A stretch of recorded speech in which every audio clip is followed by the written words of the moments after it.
Oscillations lecture 5 में हम spring mass system पढ़ने वाले हैं। इस लेक्चर में हॉरिजॉन्टल स्प्रिंग मास का एसएचएम, वर्टिकल स्प्रिंग मास का SHM, series and parallel combination of springs पढ़ेंगे और कुछ इंटरेस्टिंग पुली स्प्रिंग के क्वेश्चंस कर लेंगे। पहला केस देखो, spring mass system smooth horizontal surface पर है। एक ब्लॉक मास m है, स्प्रिंग कांस्टेंट k है और कोई फ्रिक्शन नहीं। इक्विलिब्रियम पोजीशन पर स्प्रिंग रिलैक्स्ड है। इस पोजीशन के अराउंड एसएचएम होगा।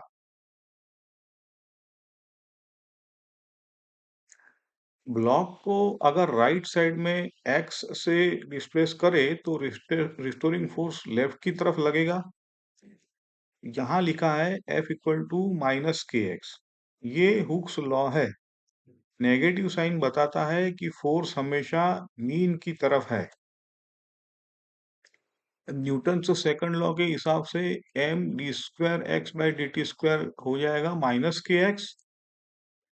इसको हम लिखेंगे D square X sorry by D T square plus K by M X equal to 0।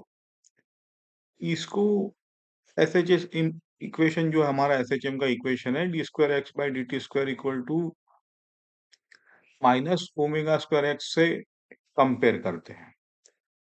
तो यहाँ omega square K by M है। तो जो ई है वो निकल के आता है 2 pi square root of M by K. Important point यह है कि टाइम पीरियड एम्पलीट्यूड पे डिपेंड नहीं करता।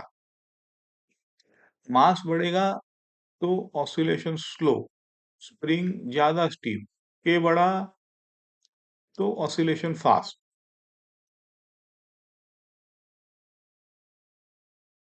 इसी सिस्टम के लिए एक छोटा एनर्जी बेस्ड डेरिवेशन भी देख लो। टोटल मैकेनिकल एनर्जी कांस्टेंट होती है, तो 1/2 mv square plus 1/2 kx square constant हो जाएगा। ये एक्सप्रेशन आपको लेक्चर 4 से याद है। इसको टाइम के रिस्पेक्ट में डिफरेंशिएट करोगे तो पहले टर्म से यहाँ पे एम वी ए, दूसरे टर्म से के एक्स वी और दोनों का सम 0। v अगर कॉमन ले तो मिलता है एम ए प्लस के एक्स इक्वल टू 0। यहाँ a हमारा माइनस के बाय एम एक्स मिलेगा। यही एसएचएम कंडीशन है। यहाँ ओमेगा स्क्वायर इक्वल टू के बाय एम होता है, तो देयरफॉर टाइम पीरियड तो हो जाएगा 2 pi square root of M by K. यानी फोर्स मेथड हो या एनर्जी मेथड, दोनों से ई मिलता है।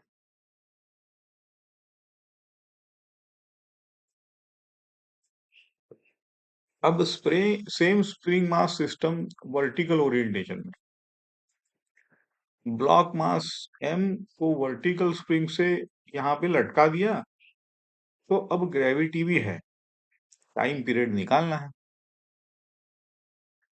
एट इक्विलिब्रियम स्प्रिंग थोड़ा स्ट्रेच होके न्यू मीन पोजीशन पे आएगा। Let this equilibrium extension be X naught. यहाँ अब बैलेंस करो तो मिलेगा K X naught equal to M G. अगर उस न्यू इक्विलिब्रियम से ब्लॉक को फर्दर एक्स डिस्टेंस से डिस्प्लेस करे तो restoring force effectively minus K X होता है। और देखो एम जी पार्ट कैंसल हो जाता है। देखो इसको जरा ध्यान से, ऊपर जो लग रहा है राइट साइड में वो A X plus X naught है, नीचे एम जी। ठीक। अब न्यूटन्स लॉ देखो, M D square X by D T square is equal to minus K X, तो D square X plus D T square K by M X equal to 0। तो फिर से हमें T मिलेगा 2 pi square root of m/k। Clearly note करो कि gravity सिर्फ equilibrium position shift करता है, टाइम पीरियड पे कोई इफेक्ट नहीं, हॉरिजॉन्टल हो या वर्टिकल, ई सेम। यहाँ वर्टिकल स्प्रिंग मास के लिए एनर्जी मेथड यूज कर रहे हैं। देखो टोटल एनर्जी हो जाएगी kinetic energy equal to 1/2 mv², potential energy होगी 1/2 k x not plus x², और ग्रेविटेशनल एनर्जी हो जाएगी वो भी potential -mg x0 plus x, और इनका सम कांस्टेंट है। x को हम इक्विलिब्रियम पोजीशन से मेजर कर रहे हैं, जहां kx0 इक्वल टू mg। अब डिफरेंशिएट करते हैं तो mva लिखेंगे plus k x0 x v हो जाएगा। देखो ये v कहाँ से आया है ना, dx/dt से, minus mg v equal to 0। अब v कॉमन लेकर हमें मिलेगा ma plus K x0 x minus mg equal to 0। देखो मोशन के लिए v तो 0 है नहीं, तो ब्रैकेट 0 होना चाहिए। अब इक्विलिब्रियम कंडीशन जो है के x0 equal to mg use करते हैं, तो देखो यहाँ ma plus K x0 plus के x माइनस mg, तो यहाँ से सीधा मिलेगा ma प्लस के x इक्वल टू 0। यहाँ के x0 और mg ऐसे कैंसिल हो जाते हैं। a हमें मिलेगा k by M X, omega square हो जाएगा हमारा k बाय एम, तो टाइम पीरियड मिला है 2 pi square root of m/k। Gravity सिर्फ इक्विलिब्रियम शिफ्ट करता है, टाइम पीरियड पर इफेक्ट नहीं आता। इसी वजह से चाहे स्प्रिंग हॉरिजॉन्टल हो, चाहे वर्टिकल हो, चाहे सीलिंग से लटका हो या फ्लोर में लगा हो, जब तक सिंपल एक ब्लॉक एक सिस्टम है, टाइम पीरियड हमेशा आपका रहेगा 2 pi square root of m/k। ये बहुत यूजफुल मेमोरी रिजल्ट है। अब थोड़ा जनरलाइज करते हैं। जब मल्टीपल स्प्रिंग्स यूज होती है सीरीज या पैरेलल में, तो इक्विवेलेंट स्प्रिंग कांस्टेंट के इफेक्टिव निकालना इंपॉर्टेंट। दो मेन फॉर्मूलाज है। सीरीज कॉम्बिनेशन अगर कहे, उसका मतलब है सेम फोर्स इलोंगेशंस ऐड, याद रखो। और फॉर्मूला रहेगा 1/k effective is equal to 1/k1 plus 1/k2। Parallel combination है तो याद रखो same extension forces add, A effective होगा k1 प्लस k2। वंस के इफेक्टिव निकल गया, टाइम पीरियड तो वही 2 pi square root of m/k effective.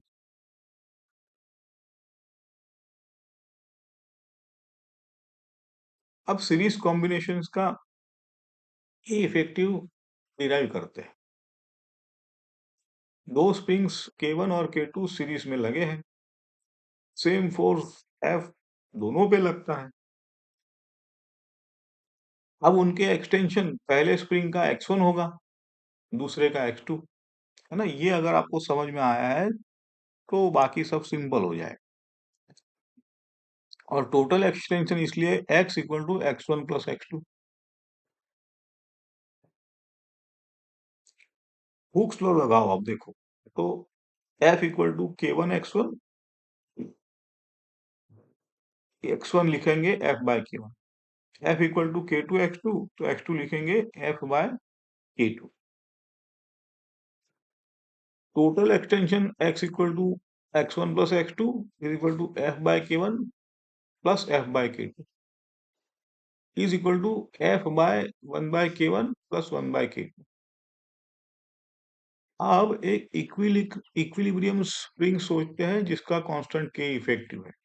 तो F equal to K effective X, इससे x आएगा F बाय के इफेक्टिव। दोनों एक्सप्रेशंस फॉर x इक्वल कर दो, तो F by K effective is equal to F by 1 by K one plus 1 by K, यहां से 1 by K effective आएगा 1 by K one plus 1 by के ना। तो सीरीज के लिए यही फॉर्मूला है, देखो। अब पैरेलल कॉम्बिनेशन, दो स्प्रिंग्स K1 और K2 पैरेलल में, तो यहाँ उनका एक्सटेंशन सेम है, उससे जो x हम बोलते हैं, टोटल फोर्स दो पार्ट में बनता है, F1 और F2। अगर ये यहां समझ में आया तो बाकी सब आसान। तो हर स्प्रिंग पर F1 equal to K1x, F2 equal to K2x, तो टोटल फोर्स होगा F1 plus F2 is equal to K1x plus K2x। तो इसको K1 प्लस K2x लिख दो। इक्विवेलेंट स्प्रिंग के लिए आप लिखोगे F equal to K effective x, तो K इफेक्टिव आपका हो जाएगा K1 प्लस K2। यही है फॉर्मूला पैरेलल के लिए। पैरेलल मतलब कॉम्बिनेशन स्प्रिंग को स्टीफर बनाता है, इसलिए के इफेक्टिव दोनों से बड़ा होता है, ये कॉन्सेप्ट है।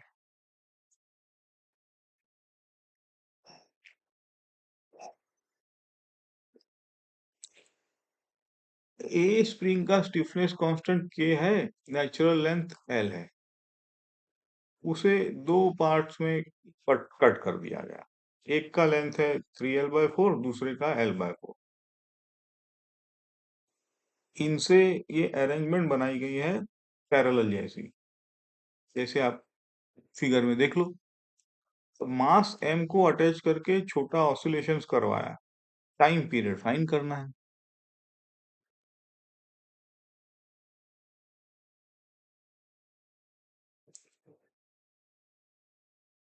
इंपॉर्टेंट पॉइंट है, स्टिफनेस इनवर्स होगा लेंथ के, बस यही है इंपॉर्टेंट। ओरिजिनल स्प्रिंग का स्टिफनेस के था, लेंथ एल था। पहला पार्ट 3l/4, तो स्प्रिंग छोटा हो गया तो टीफर हो जाएगा। केवन लिखेंगे original length bye new length, तो के हो जाएगा हमारा, के था हमारा एल बाय 3l/4, तो के अब आएगा 4/3 के। देखो यही है कि इनवर्स प्रोपोर्शनल हो जाएगा बस। दूसरा लेंथ का पार्ट l/4 और छोटा तो और स्टीफ, तो K2 हमारा आएगा l/l/4 के, तो ये 4 की हो जाएगा। अब अरेंजमेंट में दोनों स्प्रिंग पैरेलल में है, तो यहाँ मतलब है सेम एक्सटेंशन फोर्सेस एड, तो K effective K1 plus K2 ले लो, तो आपका ये आएगा 16/3 के। अब सीधा टाइम पीरियड निकालना है, T equal to 2 pi square root of m/k effective डालो, यहां से आपको आपका टाइम पीरियड मिल जाएगा। देखो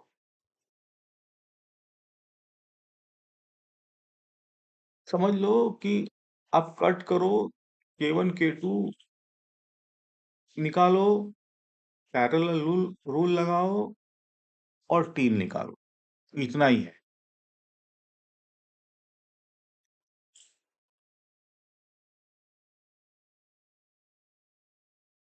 क्वेश्चन 2 है, ब्लॉक मास m है, स्मूथ लाइट पुली से लटका हुआ है और पुली के दूसरे साइड में एक स्प्रिंग अटैच्ड है। देखो सिस्टम इक्विलिब्रियम में है। अब ब्लॉक को छोटा सा डेल्टा एक्स से डिस्प्लेस करके छोड़ देते हैं। इस ब्लॉक के ऑसिलेशन का टाइम पीरियड फाइंड करना है।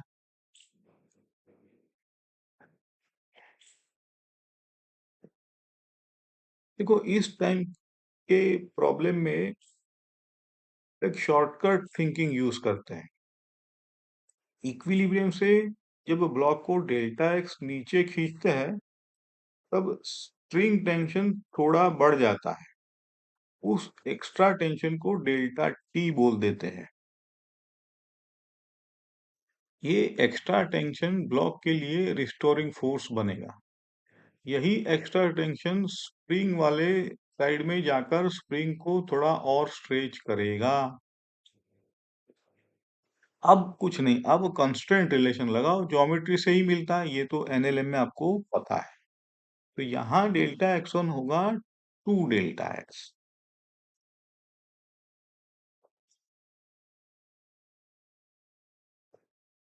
मतलब है कि ये जो डेल्टा एक्स वन है ब्लॉक के मोशन का डबल।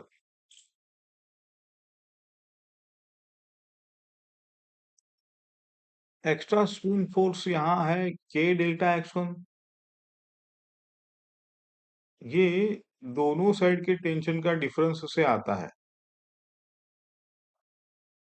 तो फॉर्मूला है सीधा delta T by two is equal to K delta X one, है ना।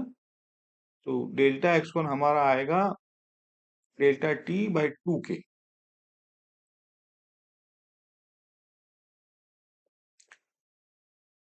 अब दोनों इक्वेशन को कंबाइन करते हैं, तो delta T by two K equal to 2 delta X, delta T 4 K delta X. ये डेल्टा टी ही ब्लॉक पर लगने वाला रिस्टोरिंग फोर्स है। तो अब हम M A equal to minus delta T equal to -4 K delta X, therefore A is equal to D X square by D T square is equal to -4 K M x. तो यहाँ omega square हमारा मिल रहा है 4 के/m, therefore time period यहाँ पे 2 पाई/m/4 के।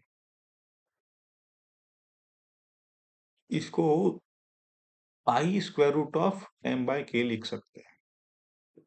Important thing ये है कि इफेक्टिव स्प्रिंग कांस्टेंट 4 के from the blocks point of view, और यहाँ इफेक्टिव रिस्टोरिंग फोर्स -4 के एक्स जैसे बिहेव कर रहा है।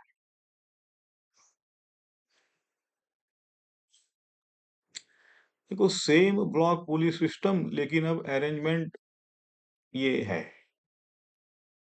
फिर से ब्लॉक को इक्विलिब्रियम से डेल्टा एक्स से डिस्प्लेस करके छोड़ते हैं। टाइम पीरियड फाइंड करना है ना। देखो delta X one is equal to delta X two, K delta X one equal to 2 delta T, यहाँ delta T equal to K delta X by 4, और फाइनल ओमेगा स्क्वायर हो जाएगा k/4m। इस case में थोड़ी ज्योमेट्री अलग है। जब ब्लॉक डेल्टा एक्स से मूव करता है, स्प्रिंग का एक्सटेंशन डेल्टा एक्स वन सिर्फ हाफ होता है, तो delta X one is equal to delta X by two. ठीक है ना। देखो spring force K delta X one अब दो टेंशन लाइंस में स्प्लिट होता है। तो रिलेशन ये देता है कि K delta X one equal to 2 delta T. इन दोनों से K delta X by two equal to 2 delta T, तो डेल्टा टी आ जाएगा हमारा के delta X by 4।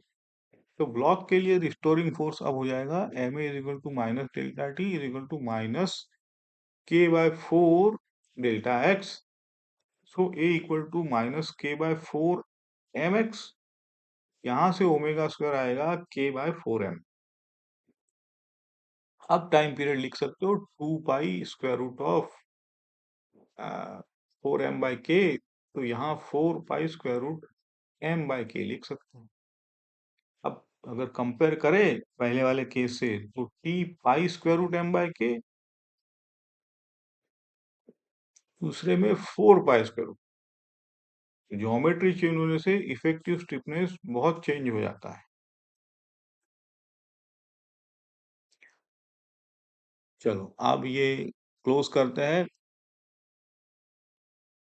Case one horizontal और वर्टिकल ब्लॉक स्प्रिंग है, तो टी इक्वल टू 2 पाई/m/k। सीरीज स्प्रिंग है तो 1/k effective is equal to 1/k1 plus 1/k2।